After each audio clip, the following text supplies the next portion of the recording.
गया। उसके बाद हम लोग जेई की तैयारी कर रहे थे, तो लग रहा था कि अब लेखपाल का भी तैयारी कर लिया जाएगा।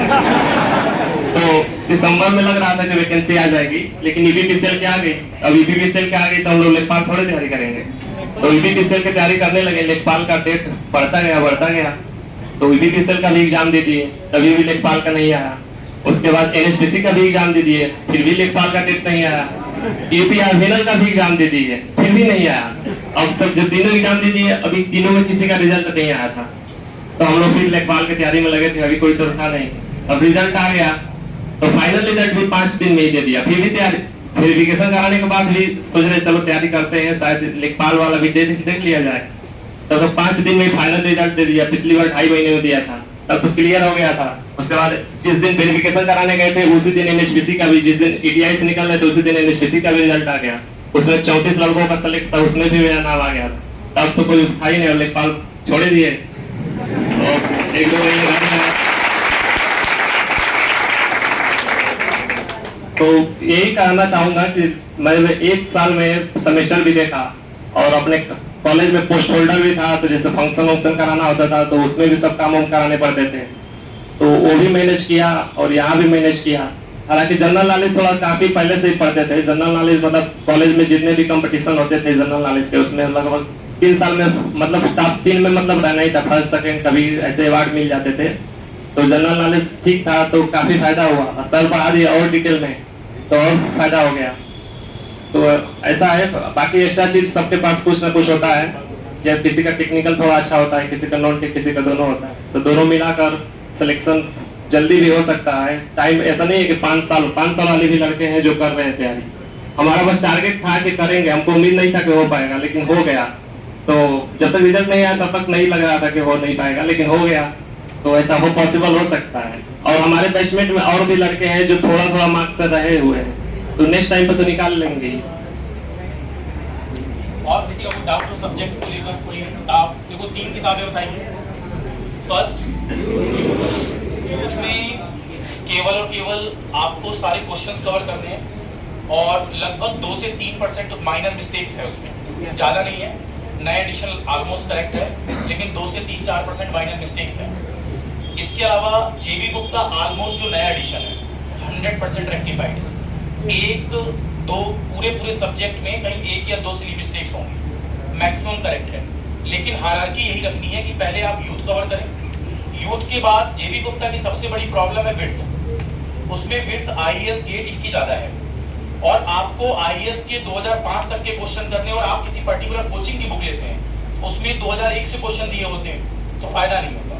आपको ऐसा लगता है कि क्वेश्चन किसी पर्टिकुलर किताब से आए हैं, किसी पर्टिकुलर किताब से ना आकर 1991 या 1987 से गेट 1987 से गेट का एग्जाम हो रहा है। 1987 से 2005 तक के क्वेश्चन, अगर आप मेरा कोई पुराना इंटरव्यू देखेंगे, मैं आज से 3 साल पहले 1987 से 2000 तक बोलता था, लेकिन लास्ट 3 ईयर से मैंने 2005 तक इसको कर रखा है। मेरा ये कहना है कि आप 5 साल और ज्यादा लेकर चलें, राइट। तो 2005 तक 1987 से 2005 तक गेट के 1 marks question, not 2 marks. 2 number का क्वेश्चन गेट का जो भी होगा उसमें कैलकुलेटर की जरूरत होगी, उसमें टाइम ज्यादा चाहिए होगा। और जो पेपर बनाने वाले लोग हैं उन्हें पता है 1 मिनट का ही क्वेश्चन देना है, राइट। इसी तरह इंजीनियरिंग सर्विसेज में आईएएस में इलेक्ट्रिकल ब्रांच का सबसे पहले पेपर आपको कंप्लीट करना है। इलेक्ट्रिकल ब्रांच में वहाँ 14 सब्जेक्ट होते हैं, 7 का पेपर 1 होता है, 7 का पेपर 2 होता है। मतलब पुराने सिलेबस को लें तो पेपर 1 में 6 और पेपर 2 में 6 सब्जेक्ट, तो 6-6-12 सब्जेक्ट होते हैं। उन 12 टेक्निकल सब्जेक्ट्स में आप 2000 मतलब 1991 से 1991 से आईएएस के पेपर है, 1991 से 2005 तक के आईएएस के सिंगल क्वेश्चंस कंप्लीट करें। वहां पर असर्शन रीजनिंग के क्वेश्चन कम कंप्लीट करें क्योंकि उनको टैकल करना टफ होता है, लेकिन अगर तैयारी अच्छी हो जाती है तो assertion reasoning, match the following, इनको भी टैकल करें, ट्रू फॉल्स। फिर इसके बाद आपके पास जेबी गुप्ता पढ़ने का नुकसान सबसे बड़ा क्या है, उसमें मेंशन नहीं है कौन सा 2 मार्क्स का है, कौन सा 1 मार्क्स का है। उसमें ये नहीं पता कौन सा लिंक्ड क्वेश्चन है, मतलब हो सकता है 5 मिनट वाला भी क्वेश्चन है। हमने पूरे दिन की स्टार्टिंग की एक गुड डे से, और वहां जब स्टार्टिंग हम कर रहे हैं पहला ही क्वेश्चन खराब मिल गया, पूरा दिन खराब हो गया, हमने और कुछ पढ़ा ही नहीं उस एक क्वेश्चन की वजह से। तो उससे अच्छा है पहले हम वो जज करें जो हम कर पा रहे हैं, अननेसेसरी हम उसमें टाइम ना खराब करें जिसमें हमें दिक्कत आ रही है। कई बार कुछ ऐसे बड़े क्वेश्चंस में हम अपना पूरा समय खराब कर देते हैं जिनका एग्जाम से कोई लेना देना नहीं है। वो केवल और केवल लाइफ की क्यूरियोसिटी के लिए होते हैं कि अच्छा लगता है, अगर हो जाता तो मजा आता। लेकिन जब तक वो एग्जाम में नहीं आ रहा तो उसका बेनिफिट कहाँ है? आप जितने भी रैंकर स्टूडेंट से पूछेंगे जो सेलेक्ट हुए हैं, वो जमीनी हकीकत यही बताएंगे पेपर का लेवल बहुत हाई नहीं आता। इतना आता है कि उसमें 30-40% क्वेश्चंस हर कोई कर सकता है बिना पढ़ने वाला। 10-15% और क्वेश्चन नोट से हो जाते हैं नॉर्मल, जिसने थोड़ा भी पढ़ा हो। अगले 5-10% की फाइट है। और कहने वाली बातें स्टूडेंट्स की 200 में 180, 200 में 190। इस समय जो रियलिटी है, पेपर अगर टफ बनाए जाते हैं, जिनका टफ शिफ्ट में पेपर पढ़ रहा है 110, 120, मतलब ये भी एक अच्छा स्कोर होता है। जिनका 140, 145 है, मतलब पेपर में थोड़ा सा पेपर मॉडरेट लेवल का था, तो इतने भी बनते हैं। और इजी है तो 160 भी जाते हैं। वो पेपर देख के आपको खुद पता चल जाएगा। पेपर देते समय अपनी टेंडेंसी बेस्ट रखिए। बाकी जो लोग जितनी तैयारी कर रहे हैं, टेस्ट सीरीज का एक बहुत इंपॉर्टेंट रोल है। टेस्ट सीरीज को जैसे ही सिलेबस कंप्लीट हो जरूर दें, वहां अपनी एक्यूरेसी को पहचानें। कई बार वहां टेस्ट सीरीज में भी आंसर्स गलत होते हैं, बट एटलीस्ट टेस्ट सीरीज में इस समय एक्सप्लेनेशन जो चल रहा है, उस एक्सप्लेनेशन का फायदा है। एक्सप्लेनेशन से आपकी थ्योरी बहुत अच्छी क्लियर होगी। मान लो कोई क्वेश्चन है, जैसे ऑयल बेस्ड ट्रांसफार्मर पढ़ रहे थे, उसी पर कोई क्वेश्चन है जिसका कोई आंसर है, उस आंसर का भी वेरिफिकेशन उसने 3-4 तरीके से दिया हो, तो आपके चीजें और क्रिस्टल क्लियर होंगी। और जब आप केवल ये सोच रहे हैं कि केवल नोट्स बनाएं, तो नोट्स में मल्टीपल टाइम्स करेक्शंस करने पड़ते हैं। जो नोट्स आपके पास है उसको देख कर कि एग्जामिनर क्या इस समय ज्यादा पूछ रहा है, क्या टेंडेंसी है, वो आपके दिमाग में चलने लगती है और उससे आपको और एडवांटेज मिलता है। राइट? टेस्ट सीरीज भी प्रॉपर वे में दे। बाकी नॉन टेक के लिए कुछ इधर उधर सर्च नहीं करना। नॉन टेक में देखो प्रॉब्लम क्या होती है, ऑनलाइन में पढ़ने में सबसे बड़ी जो ब्लंडर प्रॉब्लम है, कोई एक पर्टिकुलर मॉड्यूल बहुत अच्छा मिल गया, उसके बाद मॉड्यूल ही गायब होगा। अगर मिल भी गया तो 4 चैप्टर अच्छे मिल गए, उसके बाद फिर चीजें गायब होंगी। एक कंप्लीट वे को सब्जेक्ट को पढ़ना बेस्ट है, रेदर देन स्किप करते हुए। स्किप करते हुए हम कुछ पूरी तरह से नहीं पढ़ पाएंगे। एक सब्जेक्ट की मान लीजिए किसी पार्ट की स्टार्टिंग आपको टफ लग रही है और आप उसको नहीं कर पा रहे, तो अभी आप वेट करिए, सोचिए कि मुझसे कहाँ गलतियां हो रही है, मैं थोड़ा सा रेक्टिफिकेशन और करूं। नोट्स को बार बार पढ़िए।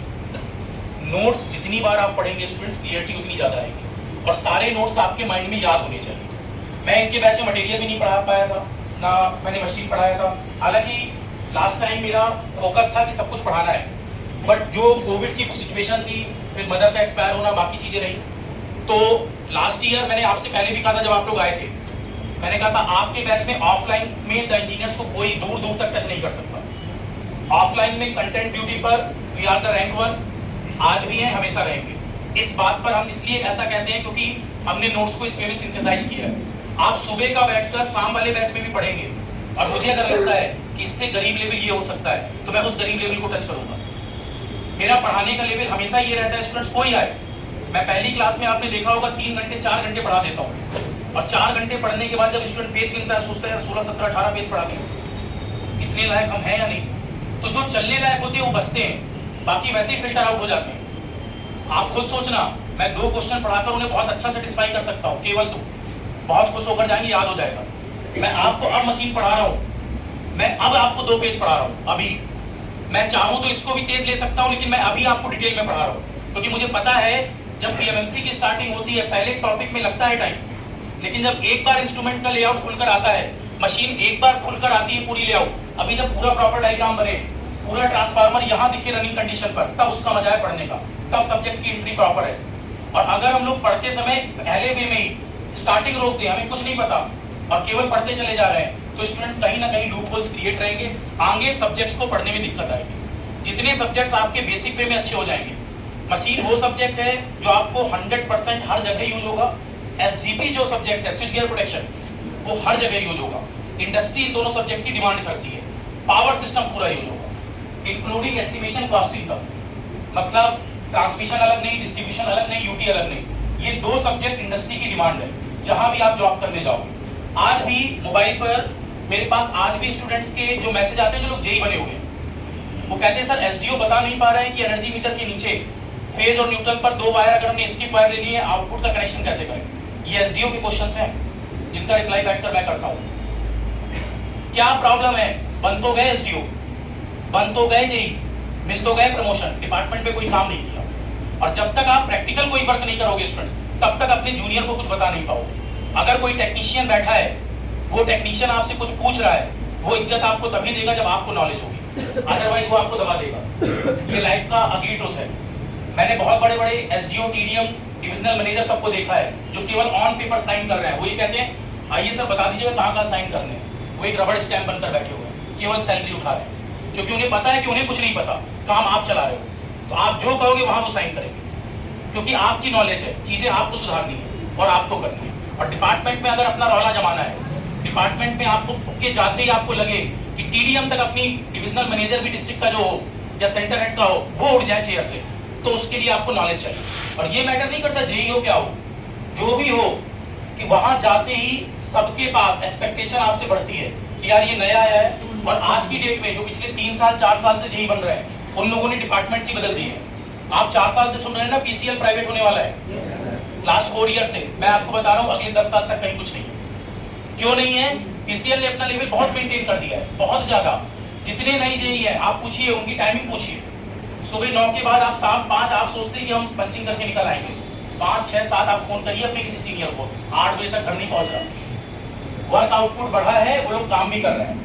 पुराने जेईओ ने थोड़ा माहौल खराब किया, जिसकी वजह से आज उस सर्कमस्टेंस को हम फैच कर रहे हैं। अभी लोकोमोटिव सेट की बात कर लेता हूँ। जूनियर इंजीनियर या लोको सेट पर जो ड्राइवर है, अब कुछ लोगों पर काम हो रहा है, तो वो कहते हैं सर हमें 6 महीने से ट्रेनिंग दी जा रही है और 6 महीने में फॉल्ट डिटेक्शन नहीं सीख पाए। तो ट्रेनिंग कराने वाले बंदों में प्रॉब्लम है वहाँ, जो 6 महीने से ये नहीं सिखा पा रहे कि फॉल्ट डिटेक्शन कैसे है। तो गवर्नमेंट का पैसा वहाँ भी तो खराब हो रहा है। तो कहीं ना कहीं अगर अच्छे लोग इसमें आएंगे, अच्छी नॉलेज इसमें आएगी, तो इसका आउटकम अच्छा होगा। और आप लोगों को चीजें सुधारनी है। ये देखिए एस्टेब्लिशमेंट का दौर है, जो टेक्निकल में आगे बढ़ेगा वही आगे लेकर जाएगा। और अगर आप एस्टेब्लिशमेंट में पीछे हैं तो स्टूडेंट्स कहीं ना कहीं डिपार्टमेंट में भी दबकर रहना पड़ेगा। जो प्रमोशन आप देखते हैं 5 साल रिटर्न में होता है, कई लोग 3 साल में भी लेकर आगे बढ़ जाते हैं। Only and only departmental incremental. उन्हें उनका डिपार्टमेंट में ग्रोथ रेट इतना अच्छा है कि उनके आने पर ही काम होते हैं और तुरंत उनको प्रमोशंस मिलते हैं, क्योंकि उन्होंने अपनी लाइफ डेडिकेट कर रखी है। नंबर ऑफ स्टूडेंट जो एनपीसीआईएल में लगे थे, इस बार आपके लास्ट ईयर बैच में ही एक स्टूडेंट थी हमारे यहाँ जिसने कैप्स में रैंक 1 लाई है एनपीसीआईएल पर। उसका मतलब वो जब गुजरात जा रही थी तो उसका ये कहना था कि सर मैं जाऊं वहां या ना जाऊं। मैंने उससे कहा था ये मौका किसी किसी को मिलता है। अगर आपको, नीलम कश्यप नाम है, अगर आपको मौका मिल रहा है तो आप जाओ जरूर। रायबरेली की है, घर वालों ने मना कर दिया कि इतनी दूर कौन जाएगा। अगर यूपी में कोई जॉब मिल रही हो तो बताओ। आपको स्टूडेंट्स टेन्योरशिप में फॉर्म सब जगह के डालने हैं। इस समय ये नहीं सोचना कौन सा यूपी, कौन सा हरियाणा, कौन सा राजस्थान। फॉर्म कोई भी आए, डालना है, पेपर देना है। और पेपर देते समय ही चीजें आपको कल्टीवेट होंगी, कहाँ आपके लूप होल्स हैं, कौन सा सब्जेक्ट आप कम कर पा रहे हो, किस चीजों में आपको ग्रोथ करनी है। और हमेशा हाईली मोटिवेट रहो। किसी उस निगेटिव पर्सन से बात ही मत करो जो निगेटिव है। आपको हमेशा अपने आप को पॉजिटिव रखना है। मैंने कई स्टूडेंट्स को केवल बात करने से रिजल्ट निकलवाया है, पढ़ाया कर नहीं।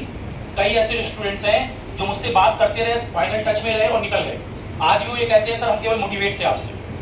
हमने पढ़ाई का दौर तो हमारा हो गया 17 में, 18 में, 19 में, उसके बाद कंटिन्यूटी मेंटेन है, केवल बात होती थी। और उन्होंने अच्छा और एस्टेब्लिश किया, पॉजिटिव लोगों से मिले, पॉजिटिव लोगों की बातें गई। इनका भी जो बैच था, बैच में जैसे हॉस्टल्स में आप जा रहे हो तो हॉस्टल में भी रात में क्या स्टडी एक साथ हो रही है।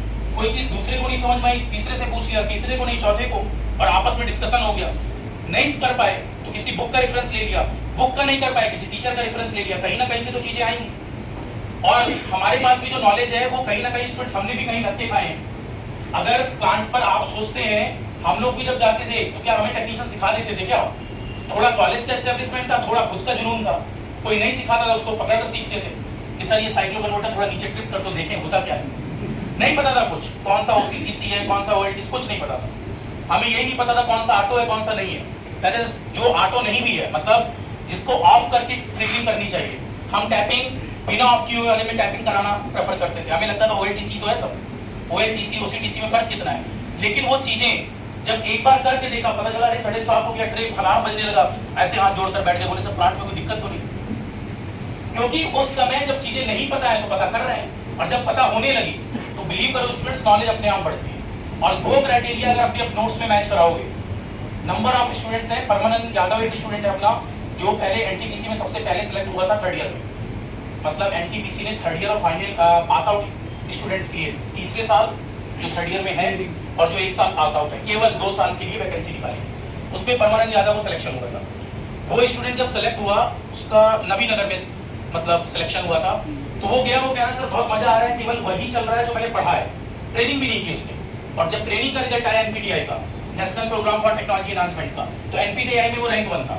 उसको कहा गया कि आपको छोड़ना नहीं है, अगले जो जूनियर्स आ रहे हैं उनको ट्रेनिंग आप दोगे। जबकि बिलीव करिए उसने ट्रेनिंग में कुछ नहीं पढ़ा, केवल यहीं से एसजीपी पढ़कर गया था और वो वहाँ पढ़ा रहा था सबको। वहाँ जो लोग, जितने लोग ट्रेनिंग में फेल हुए, वो सब उससे पढ़ने आते थे। ये फायदा होता है, अगर आपको नॉलेज है तो वहाँ कहीं ना कहीं आपको इंपॉर्टेंस मिलेगी, और नॉलेज नहीं है तो स्टूडेंट्स आज नहीं तो कल सीखना पड़ेगा, कल नहीं तो परसों सीखना पड़ेगा, तब तक बचोगे। तो बेटर है कि आज से ही अपनी लर्निंग हैबिट सही कर लें, और ये जो टाइम चल रहा है इस टाइम को अच्छी तरह से यूटिलाइज करें। मैं आपके सामने बोल रहा हूँ, अगर स्टूडेंट सुबह 9 से, और 9 से कमिटमेंट नहीं रही होगी स्टूडेंट्स, उठना 6-7 से पढ़ता होगा, और जब कभी जैसे सुबह अनुराग सर ने मान लो मॉर्निंग में फोन भी किया इन लोग कि यार तुम लोग का बैच सुबह लगा दें, तो ये लोग यही कहते सर अभी तो रात को सोए सर, सुबह कैसे आ जाएंगे।